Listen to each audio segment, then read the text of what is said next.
conquered. The Israeli Defense Force on the ground has taken very serious casualties. I'm told there are over 70,000 seriously injured Israeli soldiers. When I say serious, I'm talking about amputees, terrible wounds in Israeli hospitals. They don't admit to it, but there are at least 5,000 killed in action and maybe a lot more, but we have no way of knowing because no one really tells the truth about casualties during wartime. So the Israeli Defense Force is in terrible condition. Now, against this backdrop, he paints this seven-front war, which he thinks compels him to attack into southern Lebanon against Hezbollah. It's astonishing. In other words, he wants to multiply the numbers of enemies that Israel's got. Of course, he'll take the position that everybody in the region hates Israel anyway. Israel is a state with no friends, and consequently, it doesn't make any difference what he does. So he might as well set out to kill as many of them as he possibly can. And he sees killing all of these enemies as the precondition for peace and security for Israel in the region. It's a little strange in my judgment, but clearly that's his view.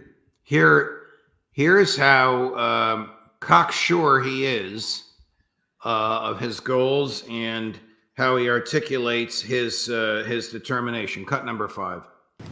And Iran is fighting us on a seven-front war. Obviously, Hamas, Hezbollah, Houthis, the militias in Iraq and Syria, Judea, Samaria, West Bank, Iran itself. They'd like to topple Jordan, and their goal is to have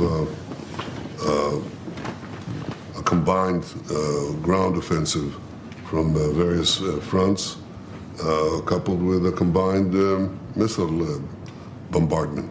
We have to, we've been given the opportunity to scuttle it, and we will.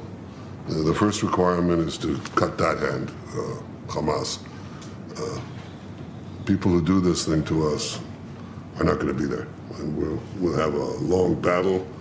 I don't think it's that long, but we'll get rid of them.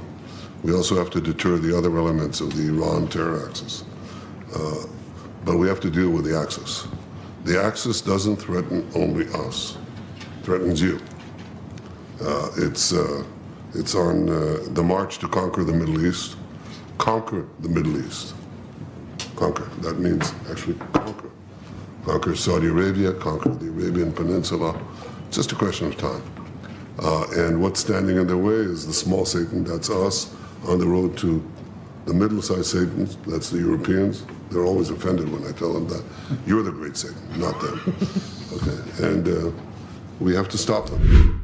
And I guess there were Americans in that group. It's hard to tell exactly to whom he was speaking at the time, but he said that it's your trouble, it's your danger as well. He obviously meant other than the Israelis. He has an IDF, which has stated publicly several times as recently as yesterday that they cannot defeat Hamas. Many observers who are not biased against Israel have concluded that he has actually been defeated in his efforts to defeat Hamas. Is there any evidence that Iran wants to conquer Saudi Arabia? Does he know what he's talking about, Colonel? No, but that doesn't matter. This is his best opportunity to ultimately drag the United States into war on behalf of Israel. And he's got enormous support. We've thoroughly demonized Iran in this country to the point where the average American hears Iran and thinks, oh, it's a terrible terrorist state committing atrocities everywhere. So he's banking on the ability to bring us into this conflict. You know, on a strategic level, one of the things that the British Empire practiced very successfully until 1914 was a strategy called economy of enemies. The British, until they were stupid enough to enter the First World War, practiced this to the point where they were able to isolate almost every major enemy they fought and build alliances. Unfortunately, Israel has no alliances and no friends and no support anymore in the region. No one, Sunni or Shia, makes no difference, is interested in helping Israel do what it's doing. So his only hope is the United States. Obviously, the British will probably tag along with us if we end up doing it. But that's his best shot, his best hope, and that's where he stands. And this notion of conquest, the only people that are judged as being embarked on conquest are the Israelis. And increasingly, the Muslims in the region have decided that Israel is waging a war against the House of Islam in an attempt to establish unambiguous Jewish military, political, economic hegemony in the Middle East. And we are committed to supporting that and establishing that condition. Sonia, can you put up the full screen, please? This was reported very recently. U.S. sends amphibious assault ship to show support for Israel amid Lebanon tensions. The U.S. has deployed an amphibious assault ship to the Middle East to demonstrate support for Israel amid soaring tensions on the Lebanon-Israeli border, according to the Associated Press. What does this mean? What is an amphibious assault ship just sitting there in the water going to accomplish? Well, you've got about 1,100 Marines that you can commit to going ashore. They are obviously not going to add very much to the force that may have to fight Hezbollah on the ground. Remember, they're also there to provide support for evacuation of U.S. and other foreign nationals that may have to get out of a particular area. They've been to Lebanon before. And they do have aircraft. They have a number of fighter aircraft and helicopters. So this is a demonstration of support by the United States. And remember, they're not alone. They're going to be accompanied by a carrier battle group. So that's a pretty substantial force. It's limited what it can do ashore on the ground, but the combination of air and naval power is pretty substantial and can do a lot of damage. And they would be there to support the Israelis and engage in attacks against Hezbollah if Israel does, in fact, attack into southern Lebanon, which I think they probably will. Do they actually believe they can defeat Hezbollah even with the support of American air and naval power, in light of how poorly they did against Hamas and in light of what happened to them the last time they went up against Hezbollah? Yes, I think they do. Now, if you go back to the Israel Defense Force only, they have actually run simulations. I'm talking about the Israelis. And they know that taking on both Hamas and Gaza at the same time as they take on Hezbollah is extremely difficult, if not dangerous, and won't produce outright victory by any stretch of the imagination. Remember, their view is that if they don't win, they lose. And the Arab view is if we're still here and we're not destroyed, we win. So it's kind of a different set of circumstances. But no, I think they do, and I think they're confident that with the added combat power in the air and missile power from the United States, from the fleet, and potentially, I imagine, we could fly high-altitude bombers all the way from the central United States to drop accurately on top of Hezbollah and any other target that the Israelis want us to strike. I think that's their expectation. Right now, I think they're probably correct. The problem is not so much, let's assume that works, at least it suppresses, if not completely neutralizes or destroys Hezbollah. But how do you separate all of this from an Iranian war against Israel that will break out in support of Hezbollah? And then how do you prevent a war with Iran not involving other actors, not the least of which will be Russia? And I would say the Chinese, who have a very, very strong interest in keeping the Straits of Hormuz open because they depend on it for huge quantities of energy, gas and oil. Colonel, are you of the view that the IDF is exhausted and begging for a break, and Netanyahu can't afford politically to give them that break? Well, I don't know that they're begging, but yes, they would like a pause, and they've had a longer pause than originally planned. We really thought that the IDF would have already attacked into southern Lebanon by now. They haven't, so it indicates that they have been given longer to prepare to reorganize and reorient to the north.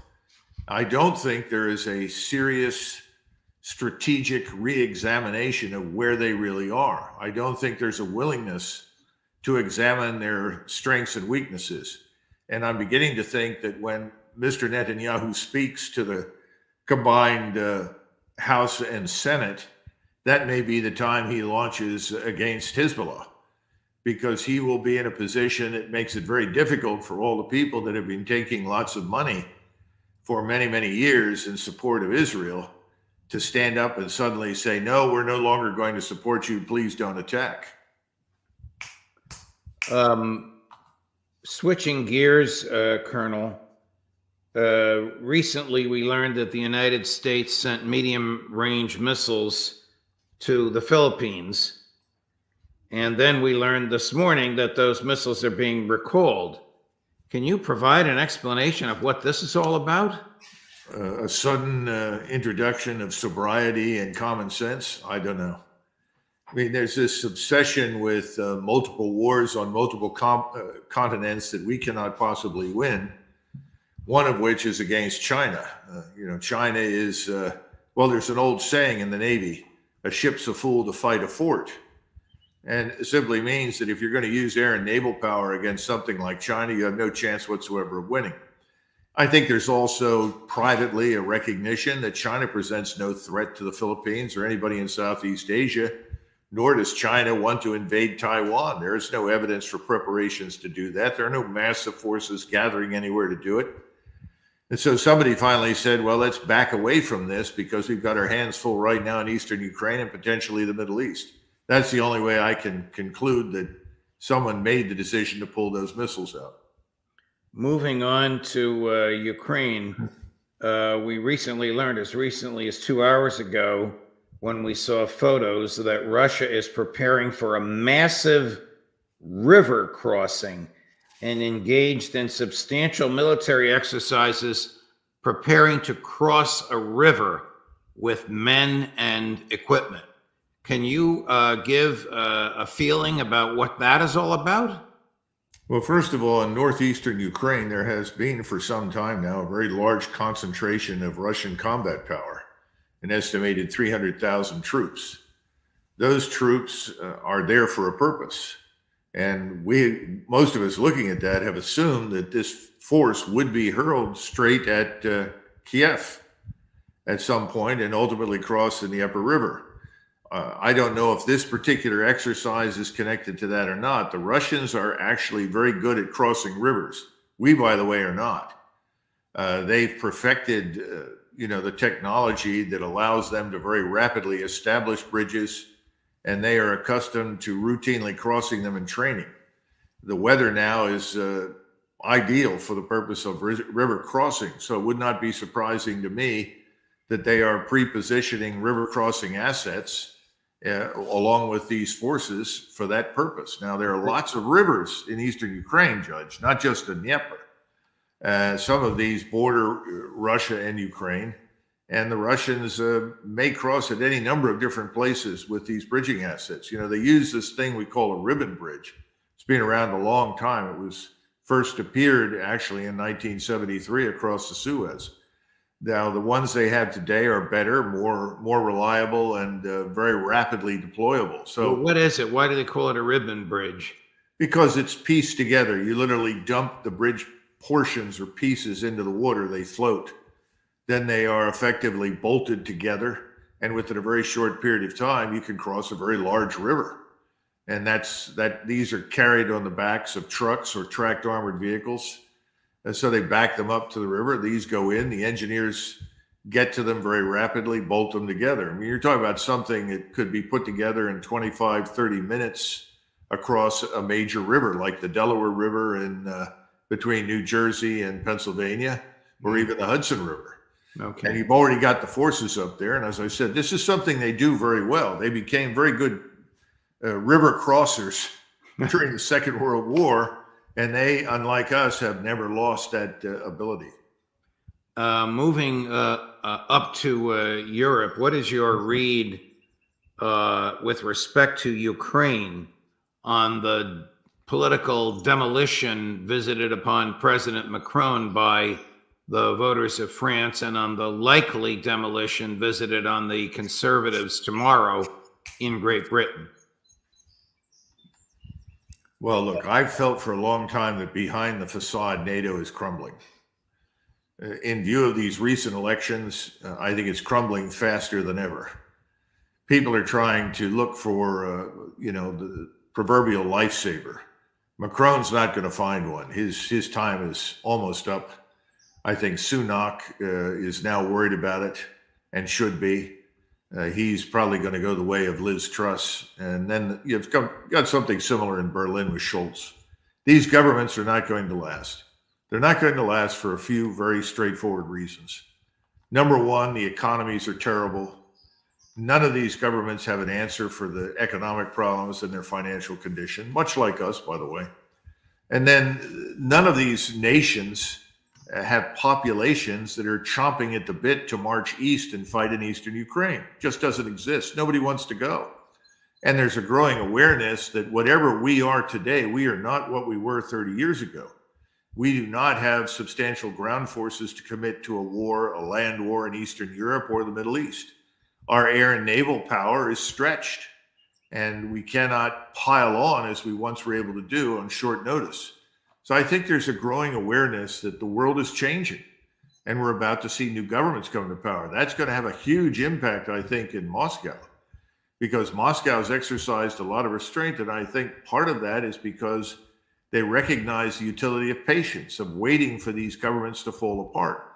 You know that, and everybody knows, that Russia has thrived under these sanctions. The sanctions have done incredible damage to Germany and the rest of Europe. They haven't harmed Russia at all. And if they've done any harm, it's so modest, it's hardly worth mentioning. So Russia is now a thriving economy. It's risen to number 5 in the world. Again, no strategic analysis was ever done. No understanding of what Russia could or could not do was ever examined. Everybody realizes there is no attainable end state that is going to conceal NATO's defeat in Ukraine from public view. So I think all of these people are now conferring with each other and asking, what do we do now? Where do we go? And what is the United States going to do? I mean, clearly, President Biden is, for all intents and purposes, an empty suit. Nobody pays any attention to him. And no one is going to pay a great deal of attention to Blinken anymore. Blinken runs around and says a lot of things, none of which make any sense and don't turn out to be accurate. So everything is up now to the CIA and the Department of Defense. And I think the CIA, which has really been running things in Ukraine with the help of MI6, is trying to, postpone the Afghan-like collapse in Ukraine, at least until after the election in November. I don't think they're going to be able to do it. Will that collapse involve American participation in the replacement of President Zelensky with someone who will actually sit down and negotiate with Foreign Minister Lavrov or even President Putin himself? Yes, I think so. We may not be in a position to really be the kingmaker. Somebody else may step forward. Who knows? Maybe Sersky, who replaced Zelensky, will turn out to be the man that takes over and says, we've done enough, we can't do any more, we're prepared to negotiate. I don't think the Russians will be willing to talk with Zelensky. So perhaps it's Sersky. I don't know. There are other people in the wings that could come out of the woodwork, I suppose. But Sersky would probably be the one with some firepower behind him, which the others may not have. I want to read you a statement from the leader of a country which is a member of NATO. You know who it is, but I'm not going to say until you tell us when I finish the statement. The Brussels bureaucrats want this war. They see it as their own and they want to defeat Russia. They keep sending the money of the European people to Ukraine. They have shot European companies in the foot with sanctions. They have driven up inflation, and they have made making a living difficult for millions of European citizens. Viktor Orban, the president of Hungary, the most sensible person in Europe right now. Well, let's be fair. I think the world of Viktor Orban, but it's not hard to be sensible compared with the rest of these people.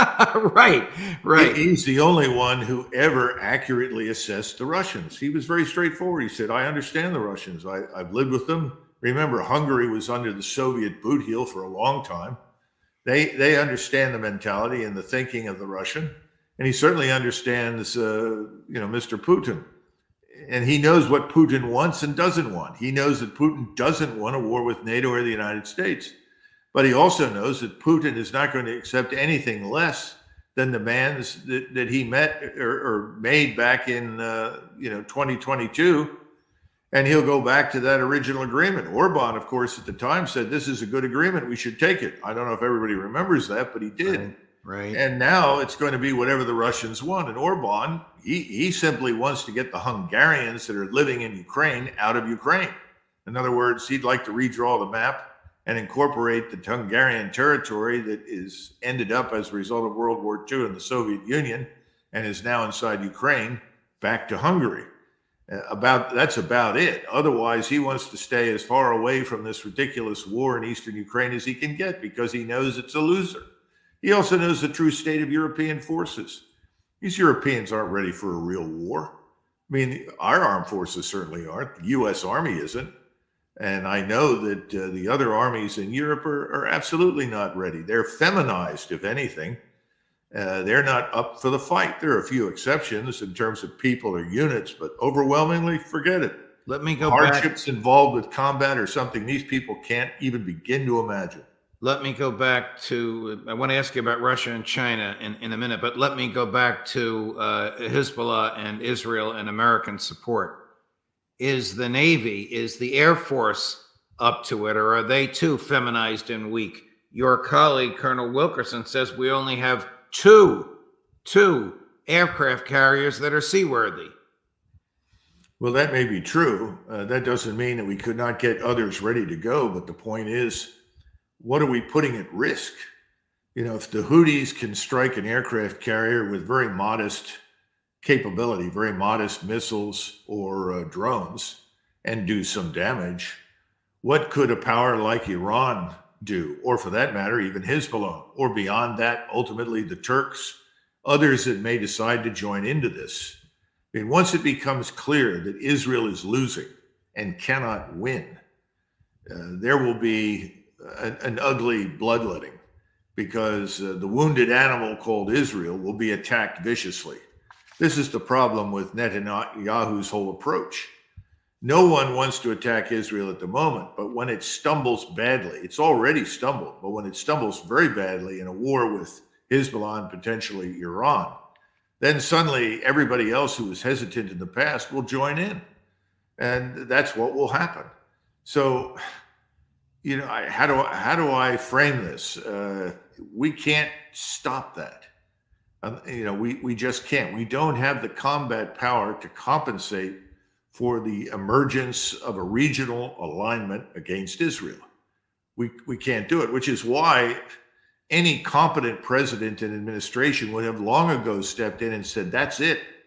No more. You've come as far as you can. We've got to come to some sort of arrangement and end this destructive war in Gaza. Well, nobody did it. And Mr. Netanyahu has the proverbial bit between his teeth, and he's prepared to run the course, even though it's suicidal. I want to ask you about the new handshake between Russia and China, but before I do, I want to play a clip for you, which you as a historian will appreciate. I don't even have to say who this is. You'll know instantaneously. It's from 1983, cut number 3. The most indispensable factor in guaranteeing the security of Taiwan is a good relationship between the United States and Peking. If we have that relationship, that may restrain them. If Peking has a relationship like that with the Soviet Union, then Taiwan is in mortal danger. So Joe Biden, to the extent he knows what he's talking about, says we will defend Taiwan. You just said a Navy will lose against a fort. The Russians and the Chinese just came out with some sort of a new handshake, we like each other. Our peoples want to trade and engage in commerce and tourism with each other. What's going on between Peking, as Nixon called it at the time, and Moscow? Nixon, of course, was right about China. The best way to help Taiwan is for us to cultivate a good relationship with the Chinese. The Chinese are not belligerent people. They're not predisposed to attack anybody. China has been the victim throughout most of its history of external invasion and attack. It's not a martial people by any means. Nixon was right.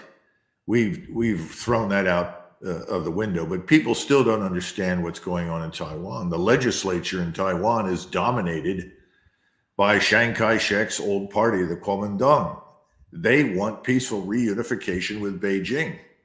So they're in charge of the parliament. This president has made outrageous statements and is essentially being censured by the legislature for doing so, by inviting Chinese anger and potential aggression. If we can forge a better relationship with Beijing, that is still the best answer for Taiwan's interests. And remember that the original date set by President Xi for peaceful reunification was, as I recollect, about 2040 or 2046. That's not evidence for a hyper-aggressive China with blood in its throat. I mean, it's ridiculous. Now, of course, things were different then. And the Soviet Union was very different from Russia today. This is a Russia that doesn't want wars, contrary to what everybody says. We goaded Russia into attacking Ukraine, not the other way around. We built the force in Ukraine to attack Russia. That force shelled and destroyed Russians in Luhansk and Donetsk for years and killed more than 14,000 Russians before this intervention in February of 2022 ever occurred. Those are facts. They're not really disputable at all.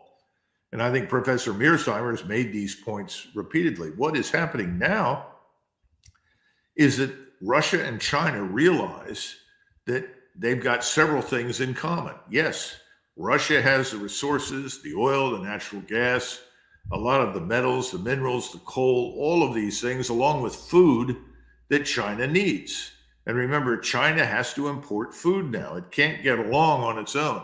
Its population is simply too large, and it doesn't have enough land under cultivation, not because it's sitting out there waiting to be cultivated. It's simply a fact of the matter that China doesn't have that much to cultivate. So there's a natural affinity for each other because China can replace most of the goods, the finished products, machinery, technology, and so forth that was previously purchased largely from Germany, but also Scandinavia, France, and Italy, with goods from China. So they have a natural relationship there. Both of them are also acutely sensitive to what happens in Central Asia. Central Asia is a place that overnight could become a real problem for both Russia and China. So they're both interested in managing it. Some of the problem in Central Asia is Islamism. It's also the nature of these republics and the people who live in them. These are Mongolian, Turkic peoples. And if anybody bothers to reflect on the history of China in particular, but also Russia, the Mongolian armies, which were always at least half Turkic or Tartar, conquered both China and Russia and ruled both states for centuries, many, many times. So both of these states want to make sure that Central Asia is calm.